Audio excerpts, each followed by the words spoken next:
தமிழக மீனவர்கள் கைது. மத்திய அமைச்சருக்கு மு.க.ஸ்டாலின் கடிதம். தமிழ்நாட்டில் 2026 பாஜக சிஎம்-ஆக ஆட்சிக்கு வர வேண்டும். அண்ணாமலை பேட்டி.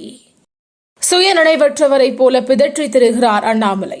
அமைச்சர் மா. சுப்பிரமணியன் காட்டம். பரபரப்புக்காக அண்ணாமலை எதையாவது பேசி வருகிறார். திருமாவளவன் விமர்சனம்.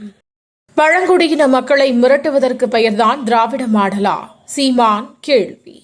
நீதிமன்றத்திற்கு முழு ஒத்துழைப்பு தருவேன். சீமான் மீதான வழக்கு குறித்து நடிகை விஜயலட்சுமி கருத்து. இயக்குநர் சங்கரின் சொத்துகள் முடக்கம். அமலாக்கத்துறை அதிரடி. கல்வி நிறுவனங்களில் உள்ள சாதி பெயர்கள் நீக்கப்படுமா? தமிழக அரசுக்கு சென்னை உயர்நீதிமன்றம் கேள்வி. டெல்லி வளர்ச்சிக்காக ரேகா குப்தா முழு வீச்சுடன் பாடுபடுவார். பிரதமர் மோடி நம்பிக்கை. மோடி அரசு தேசிய பாதுகாப்பிற்கு அச்சுறுத்தலை ஏற்படுத்துகிறது.